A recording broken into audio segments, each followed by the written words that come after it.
Renungan Pagi, Agama yang Bersinar oleh Ellen G. White, 14 Juni 2023. Mari kita berdoa. Bapa kami yang di sorga, Allah pencipta langit dan bumi, laut dan segala isinya, Allah yang maha besar, maha kuasa, satu-satunya Allah yang benar, yang kami sembah selalu melalui anak-Mu yang tunggal, Yesus Kristus. Terpujilah Yesus, anak Allah yang maha tinggi, yang adalah satu-satunya jalan dan kebenaran dan hidup bagi kami. Pada pagi hari ini kami bersyukur boleh bangun dan berbakti, dan sebagaimana membaca dan mendengarkan nasihat firman-Mu, kiranya ini menjadi pembaharuan bagi kami semua. Kami boleh menjadi seperti Yonatan. Kami menjadi seperti Yonatan yang mengasihi sesama dengan kasih yang menakjubkan. Beserta kami sepanjang perbaktian ini, kehendak-Mu yang jadi. Ampun kami akan dosa dan salah, karena kami berdoa hanya dalam nama Anak Allah yang tunggal, Yesus Kristus, yang adalah Tuhan dan Juru Selamat kami. Amin. Renungan hari ini akan dibacakan oleh Ibu Ellen Nini Umbo. Kepada Ibu Nini, kami persilahkan. Selamat pagi, renungan pagi kita. Pagi ini tanggal 14 Juni berjudul Kasih Yonatan yang Tidak Mementingkan Diri Sebagai Teladan. Ayat kita pagi ini terdapat dalam 2 Samuel 1 ayat 26 yang berbunyi, "Merasa susah aku karena engkau, saudaraku Yonatan. Engkau sangat ramah kepadaku. Bagiku cintamu lebih ajaib daripada cinta perempuan." Persahabatan Yonatan dengan Daud adalah pemeliharaan Allah untuk memelihara kehidupan penguasa Israel di masa depan. Yonatan sejak lahir sebagai pewaris tahta, namun mengetahui dirinya dikesampingkan oleh ketetapan ilahi kepada saingannya, sahabat yang paling lembut dan setia, melindungi nyawa Daud dengan resikonya sendiri. Tabah di sisi ayahnya melalui hari-hari kelam kuasanya yang menurun, dan pada akhirnya ayahnya gugur di sisinya. Nama Yonatan tersimpan di surga dan berdiri di bumi sebagai saksi keberadaan dan kekuatan kasih yang tidak mementingkan diri sendiri. Education halaman 157. Yonatan terbunuh di medan pertempuran. Sakit hatiku untukmu, wahai Yonatan, saudaraku. Engkau adalah kesenanganku. Kasihmu padaku adalah menakjubkan, jauh melebihi kasih seorang wanita. Terima kasih, Tuhan memberkati. Terima kasih atas penatalainan Ibu Nini. Tuhan Yesus memberkati. Selamat pagi saudaraku dalam Tuhan. Tentang Yonatan, renungan hari ini berkata dalam Radiant Religion halaman 167 paragraf 3. Nama Yonatan tersimpan di sorga dan berdiri di bumi sebagai saksi keberadaan dan kekuatan kasih yang tidak mementingkan diri. Yonatan adalah saksi bahwa kasih yang tidak mementingkan diri itu ada. Sebab kasih yang tidak mementingkan diri itu adalah Kristus, dan Kristus ada.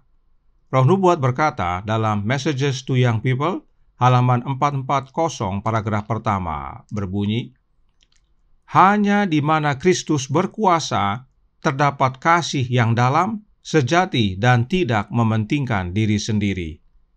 Sebab Yesus bukan saksi bahwa kasih tidak mementingkan diri itu ada, tetapi Yesus itulah kasih yang tidak mementingkan diri.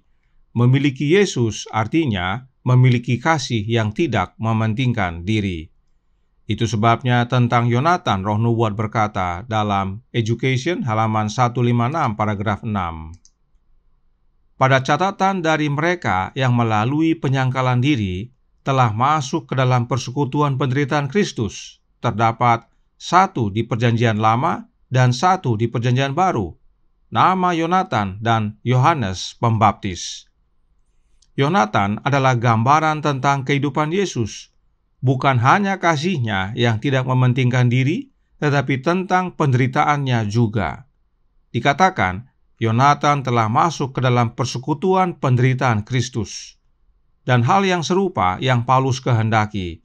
Filipi 3 ayat 10 dan 11 berkata, Yang kukehendaki ialah mengenal Dia dan kuasa kebangkitannya dan persekutuan dalam penderitaannya, di mana aku menjadi serupa dengan Dia dalam kematiannya, supaya aku akhirnya beroleh kebangkitan dari antara orang mati. Paulus juga berkehendak untuk masuk dalam persekutuan penderitaan Kristus. Namun ada syaratnya, yaitu harus mengenal Yesus terlebih dahulu. Sebab bagaimana kita dapat masuk ke dalam penderitaan seseorang namun tidak mengenal orang itu? Tentu tidak bisa. Karenanya, Roh Nubuat menjelaskan dalam manuskrip 5 tahun 1859 paragraf 50 berkata, "Oh, adalah hal yang luar biasa untuk mengetahui persekutuan penderitaan Kristus. Namun kita harus mengetahui hal ini. Kita harus masuk ke dalam kehidupan Kristus sedemikian rupa, sehingga kita dapat menyadari sampai taraf tertentu pengorbanan besar yang dilakukan bagi kita, dan mempertimbangkan bahwa penderitaan atau pengorbanan apapun yang dapat kita lakukan untuk membuat orang lain bahagia dan untuk selamatkan jiwa adalah menyokong dalam rencana keselamatan. Untuk dapat masuk dalam persekutuan penderitaan Kristus, kita harus masuk ke dalam kehidupan Kristus. Itulah yang Paulus katakan mengenal Yesus. Dan bila kita sudah masuk ke dalam hidup Yesus, maka kita akan mengerti bahwa penderitaan dan pengorbanan yang kita lakukan dalam membuat orang lain bahagia serta untuk keselamatan jiwa adalah wujud partisipasi kita dalam rencana keselamatan. Dan memang, kehidupan Yonatan adalah kehidupan yang bergantung kepada Allah di dalam anaknya. Sebagai contoh, waktu Yonatan bersama bujangnya menyerang orang Filistin berdua saja, Roh Nubuat berkata dalam The Youth Instructor tanggal 24 November tahun 1898 paragraf 6 berbunyi, "Kedua orang ini, yaitu Yonatan dan bujangnya, memberikan bukti bahwa mereka sedang bergerak di bawah pengaruh dan perintah seorang jenderal yang lebih daripada manusia." Siapakah jenderal yang dimaksudkan? Jenderal yang dimaksudkan adalah Kristus, Anak Allah. Sebab hanya Yesus, jenderal yang melebihi daripada manusia. Dan kasih yang tidak mementingkan diri juga adalah Yesus Kristus. Sebab Christ Object Lessons halaman 67 paragraf 3 berkata, "Sewaktu Anda menerima Roh Kristus, roh kasih yang tidak mementingkan diri dan bekerja untuk orang lain, Anda akan tumbuh dan menghasilkan buah." Kebenaran ini adalah bukti bahwa kehidupan Yonatan adalah kehidupan Yesus. Itulah sebabnya Yonatan rela menyerahkan tahta kerajaan kepada Daud dan bahkan mengasihi Daud bagaikan dirinya sendiri. Kasihnya Yonatan kepada Daud begitu menakjubkan, jauh melampaui kasih seorang wanita. Kasih yang seperti ini hanya berasal dari Yesus, yaitu dengan menerima rohnya Kristus. Kiranya teladan Yonatan menjadi bagian kita, agar kita mengasihi sesama kita seperti diri kita sendiri, sebab roh Kristus, yaitu roh yang tidak mementingkan diri dan rela menderita, tinggal dalam hati kita. Dan sebagaimana Yonatan menjadi sukacita dan kesenangan bagi Daud, kita pun menjadi sukacita dan kesenangan bagi sesama kita. Tuhan memberkati. Saya bawa dalam nama Yesus. Amin. Mari kita berdoa. Bapa kami yang di sorga, Allah pencipta langit dan bumi, laut dan segala isinya, Allah yang maha besar, maha kuasa, sumber segalanya, yang kami sembah selalu melalui anak-Mu yang tunggal, Yesus Kristus. Terima kasih atas nasihat yang indah pada pagi hari ini, melalui pengalaman kehidupan Yonatan.